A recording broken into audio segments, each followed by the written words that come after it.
ಇವತ್ತು ನಾವಿಲ್ಲಿ ಜನರಾ ಕ್ರಾಸಲ್ಲಿರುವಂಥ Gajanana nursery ಅಲ್ಲಿದ್ದೀವಿ. So ಇಲ್ಲಿ ನಮ್ಮ ಜೊತೆ ಇದ್ದಾರೆ ಕಲ್ಲಪ್ಪ ಬಣ್ಯಾಪುಗಳು ಅಂತೇಳಿ, ಸ್ವಯಂ ಉದ್ಯಮಿಗಳವರು, ಅಂದರೆ ಕೃಷಿ ಉದ್ಯಮಿಗಳು ಅಂತ ಹೇಳ್ಬೋದು. ನಾವು ಕೃಷಿಯನ್ನು ಒಂದು ಉದ್ಯಮವಾಗಿ ಮಾಡಿಕೊಂಡಂಥವ್ರು. ಸೊ ಡಿಪ್ಲೊಮಾ ಹಾರ್ಟಿಕಲ್ಚರ್ ಮುಗಿಸಿ ಆಮೇಲೆ ಜಾಬ್ ಯಾವುದು ಟ್ರೈ ಮಾಡಿದರು, ಬಟ್ ಜಾಬ್ ಯಾವುದು ಅನುಕೂಲ ಆದ ತಕ್ಷಣ ತಮ್ಮದೇ ಆದಂಥ ಒಂದು ಸ್ವಂತ ಉದ್ಯೋಗವನ್ನು ಪ್ರಾರಂಭ ಮಾಡಿದರು 2016ರಲ್ಲಿ. ಅಲ್ಲಿಂದ ಇಲ್ಲಿವರೆಗೂ ಒಂದು ಯಶಸ್ವಿಯಾಗಿ ಉದ್ಯಮ ನಡೆಸ್ಕೊಂಡು ಹೋಗ್ತಿದ್ದಾರೆ. ಸೊ ಅದ್ರ ಬಗ್ಗೆ ಒಂದಿಷ್ಟು ನಾನು ಅವ್ರ ಹತ್ರ ಮಾತಾಡ್ತೀನಿ ಇವಾಗ. ನಮಸ್ಕಾರ ಕಲ್ಪನಾ. ನಮಸ್ಕಾರ. ಏನು ಹೇಳ್ರಿ, ನಿಮ್ಮ ನರ್ಸರಿ ಬಗ್ಗೆ ಒಂದಿಷ್ಟು ಮಾಹಿತಿ ಕೊಡ್ತೀರಿ ರೈತರಿಗೆ? ನಮ್ದು ಗಜಾನನ ನರ್ಸರಿ ರೀ. ನಮ್ಮಲ್ಲಿ ಒಳ್ಳೆ ಥರ ಮಾವಿನ ಸಸಿಗಳು ಸಿಗ್ತಾವ್ರಿ, ಬೇರು ಕೂಡ ಸಿಗ್ತೈತ್ರಿ, ಚಿಕ್ಕು ಸಿಗ್ತೈತ್ರಿ, ಎಲ್ಲ ಹಣ್ಣಿನೋಡು ಪಪ್ಪಾಯಿ ರೀ, ಅಡಿಕೆ, ತೆಂಗು ಎಲ್ಲ ವೆರೈಟಿ ಸಿಗ್ತಾವ್ರಿ. ಈಗ ಮಾವೊಳಗೆ ಯಾವ್ಯಾವ ಮಾಡಿದಿರಿ ವೆರೈಟಿ? ಮಾವಿನ ಗಿಡ ಅಲ್ಫಾನ್ಸ್ ಐತ್ರಿ, ಕೇಸರ್ ಐತ್ರಿ, ತುತಾಪುರಿ ಐತ್ರಿ, ಮಿಯಾಜಾಕಿನೂ ಅದಾವ್ರಿ. ಏನು ಹೊಸ ಹೊಸ ತಳಿ ಅದಾವ್ರಿ, ಅಪ್ಡೇಟ್ ಆಗ್ತಿರ್ತೈತ್ರಿ. ಎಲ್ಲ ತಳಿ ನಮ್ಮ ಹತ್ರ ಸಿಗುತ್ತಾವೆ. ಈ ಗ್ರಾಫ್ಟಿಂಗ್ ಕಸಿ ಎಲ್ಲ ನೀವು ಮಾಡ್ತೀರಿ? ಖುದ್ದು ನಾವು ಮಾಡ್ತೀವಿ. ಆ ಸೈಡ್ ಎಲ್ಲ ಈ ಸೈಡ್ ಕಾಣ್ತಾವಲ್ರಿ, ಆ ಸೈಡ್ ಎಲ್ಲ ಮಾಡಿ ಇಟ್ಟವ್ರಿ, ಒಂದು 2-2 ತಿಂಗಳು ಮಾಡಿ ಇಟ್ಟವ್ರಿ. ಅದ ನಂತರ ತೆಗೆದು ಕಾಸಿನ ದೊಡ್ಡ ಪ್ಯಾಕೆಟ್ ಹಾಕಿರ್ತೇವ್ರಿ. ಇದು 1 ವರ್ಷದ ಗಿಡ ರೀ, ಈ ಥರ ಬೆಳೆದಿರ್ತೈತ್ರಿ. ಇದನ್ನ ನಾವು ಸೇಲ್ ಮಾಡ್ತೇವ್ರಿ. ಸೊ ಹೆಂಗಿದೆ ಮಾರ್ಕೆಟ್ ರೀ? ಮಾರ್ಕೆಟ್ ಐತ್ರಿ, ಈ ವರ್ಷ ಸ್ವಲ್ಪ ಮಳೆ ಕಡಿಮೆ ಇತ್ತು ರೀ, ಆಗೈತ್ರಿ, ಏನು ತೊಂದರೆ ಇಲ್ರಿ.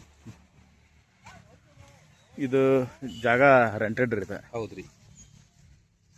ಈ ಮಿಯಾಜಾಕಿ ಅಂದ್ರಲ್ಲ, ಏನ್ರಿ ಮಿಯಾಜಾಕಿ? ಅದು ಮಿಯಾಜಾಕಿ ಅದು ಜಪಾನ್ ವೆರೈಟಿ ರೀ. ಅದು ಹಣ್ಣು ಟೇಸ್ಟು ಹಂಗೈತ್ರಿ.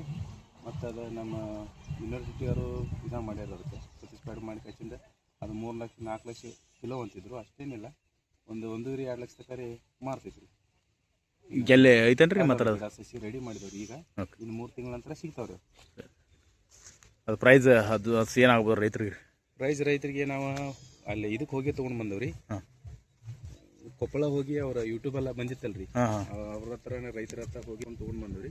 ಅವ್ರ ಹತ್ರ ಸೈನ್ ತೊಗೊಂಡು ಬಂದವು. ಈಗ ಕೃಷಿ ಮಾಡಿದಾರೆ. ಇನ್ನು ನೋಡ್ಬೇಕ್ರ ಪರ್ಸೆಂಟೇಜ್ ಹೆಂಗೆ ಬರ್ತೈತಲ್ಲ ಆ ಟೈಪ್. ಅಂದಾಜು ಮಿನಿಮಮ್ ಒಂದು 700-800 ರೂಪಾಯಿ ರೇಟ್ ನಾವು ಕೊಡ್ತೇವೆ. ಸರ್ ಇದು ಕೇಸರ್ ತಳಿ ರೀ. ಇದು ವಿದೇಶಿ ರಫ್ತಾಗಕ ಕೀಪಿಂಗ್ ಕ್ವಾಲಿಟಿ ಜಾಸ್ತಿ ಐತ್ರಿ. ಮತ್ತು ಪ್ರತಿ ವರ್ಷ ತಪ್ಪದ ಕಾಯಿ ಆಕೈತಿ. ಅಲ್ಫಾನ್ಸು 1 ವರ್ಷ ಆಗ್ತದೆ, 1 ವರ್ಷ ಆಗೋದಿಲ್ರಿ, ವಾತಾವರಣ ವೇರುಪೇರು ಆತಂದ್ರೆ. ಮತ್ತು ಇದೊಂದು ಡಬಲ್ ಕೆಳಗಡೆ ಬೇರೆ ರೂಟ್ ಡಬಲ್ ಇರೋದಂದ್ರೆ ಮೇಲ್ಗಡೆ ಒಂದೇ ಕಟ್ಟಿರ್ತಾವ್ರಿ. ಈ ಡಬಲ್ ರೂಟನ್ನು ತೊಗೋದ್ರೆ ಫಾಸ್ಟು ಬೆಳಿತೈತಿ. ಮತ್ತು ಒಂದು ವರ್ಷದಾಗ ಕಾಯಿ ಬರ್ತೈತ್ರಿ. ಜಾಸ್ತಿ ಯಾವ ತಳಿ ಹೋಗ್ತೈತ್ರಿ ಇಲ್ಲಿ? ಇಲ್ಲಿ ಜಾಸ್ತಿ ನಾವು ಇದು ಇಂಡಿಯಾದಾಗ ಅಂದ್ರೆ 70% ಎಲ್ಲ ಕೇಸರನ್ನು ಹೋಗ್ತೈತ್ರಿ. ಇನ್ನು ಉಳಿದ 30%ದಾಗ ಅಲ್ಫಾನ್ಸು, ತೋತಾಪುರಿ ಈ ಥರ ವೆರೈಟಿ ಹೋಗ್ತಾವೆ. ಇವಾಗ ಮಿಯಾಜಾಕಿ ರೀ, ಇದೆ ನೋಡ್ರಿ, ಕಸಿ ಮಾಡಿದನ್ರಿ. ಈಗ ಸದ್ಯ ಮಾಡ್ಯಾನಂದ್ರೆ ಇನ್ನು 2-2 ತಿಂಗಳಿಗೆ ಮಾರಾಟ ಮಾಡಕ್ಕೆ ಬರ್ತೈತಿ. ಈಗ ಕಸಿ ಮಾಡಿದ್ರೆ ಚಿಗರ್ ಬಂತಂದ್ರೆ ಒಂದು 2-2 ತಿಂಗಳಿಗೆ ಮಾರಾಟ ಮಾಡ್ಬೋದು. ಇವು ನುಗ್ಗೆ ಸಸಿ ರೀ. ಯಾವ ವೆರೈಟಿ ರೀ? ಒಡಿಸ್ಸಾ. ಹಾಂ, ಇದು ಒಂದು 5 ತಿಂಗಳಿಗೆ ಅಂದ್ರೆ ಕಾಯಿ ಬಂದ್ಬಿಡ್ತೈತಿ ರೀ. 5 ತಿಂಗಳಿಗೆ ಬರ್ತೈತಿ? 5 ತಿಂಗಳಿಗೆ ಬರ್ತೈತಿ ರೀ. ಫಾಸ್ಟ್ ಗ್ರೋತ್ ರೀ. ಇವು ಕಾಜಿಗೆ ಲಿಂಬು ರೀ. ಈಗ ಹಚ್ಚಿ ಒಂದು 3 ವರ್ಷ ಕಾಯಿ ಬರ್ತದೆ. ಯಾಕಂದ್ರೆ ಬೀಜದಿಂದ ರೆಡಿ ಮಾಡಿದ ನಾವು ಅಂದ್ರೆ ಕಾಜಿಗಿರಿ 3 ವರ್ಷ ಬರ್ತದೆ. ಇದು ಆಯುಷ್ಯ ಒಂದು 50-45 ತನಕ ಆಯುಷ್ಯ ಇರ್ತೈತಿ. ಒಳ್ಳೆ ಗಿಡ. ಒಂದು ನಿಮಿಷ. ಹಾಂ, ನಮ್ಮ ಹತ್ರ ಗುಲಾಬಿ, ಡಚ್ಚಿ, ಗ್ಲಾಡಿಯೇಟ್ರು, ಬಟನ್ ರೋಸು ಮತ್ತು ಅಡಿಕೆ ಇದೆ. ಆರ್ನಮೆಂಟಲ್ಲು, ಲ್ಯಾಂಡ್ಸ್ಕೇಪು ಎಲ್ಲ ಮಾಡ್ತೀವಿ. ಲ್ಯಾಂಡ್ಸ್ಕೇಪ್ ಕೂಡ ನಾವು ಖುದ್ದಾಗಿ ಮಾಡಿಕೊಡ್ತೀವಿ. ಬಿಲ್ಡಿಂಗ್ಗಳಿಗೆಲ್ಲ ಲ್ಯಾಂಡ್ಸ್ಕೇಪಿಂಗ್ ಮಾಡ್ತೀರಿ? ಬಿಲ್ಡಿಂಗ್ ಎಲ್ಲ ಕಟ್ಟಿರ್ತಾರೆ ಮುಂದ್ಗಡೆ ರೀ, ಲ್ಯಾಂಡ್ಸ್ಕೇಪಿಂಗ್ ಎಲ್ಲ ಮಾಡಿಕೊಡ್ತೀವಿ. ಆರ್ನಮೆಂಟಲ್ ಪ್ಲಾಂಟ್ಸು ಎಲ್ಲ ಸಿಗ್ತದೆ? ಆರ್ನಮೆಂಟಲ್ ಪ್ಲಾಂಟ್ಸ್ ಎಲ್ಲ ಸಿಗ್ತದೆ. ಆ್ಯಕ್ಚುಲಿ ಇವ್ರ ನರ್ಸರಿ ಎಲ್ಲಿ ಬರ್ತೈತೆ ಅಂದ್ರೆ, ನೀವು NH4 ಹೈವೇದಿಂದ ಬಂದು ಹಿಡ್ಕಲ್ ಡ್ಯಾಮ್ ಕ್ರಾಸ್ ಏನಿದೆ, ಪೇರುಕಾಯಿ ಎಲ್ಲ ಮರ ಕೊಡ್ತಾರೆ ನೋಡ್ರಿ, ಇಲ್ಲೇ ಎಕ್ಸಾಕ್ಟ್ ಈ ಸರ್ಕಲ್ದಾಗ ಈ ಒಂದು ಗಜಾನನ ನರ್ಸರಿ ಬರ್ತೈತಿ.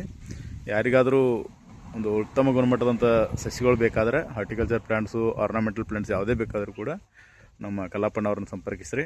ಅವ್ರ ನಂಬರ್ ನಾವಿಲ್ಲಿ ಕೆಳಗಡೆ ನೋಡ್ಬೋದು. ಧನ್ಯವಾದಗಳು. ತೆನೆಗೆ ತೆನೆಯ ಸಿಹಿ ಮುತ್ತು, ಹೊಸ ಗಾಳಿ ಬೀಸುವಾಗ ಬೆವರ ಬೆಲೆ ನಮಗೆ ಗೊತ್ತು, ತೆನೆ ತೂಗಿ ಆಡುವಾಗ ರೈತ ನಮ್ಮ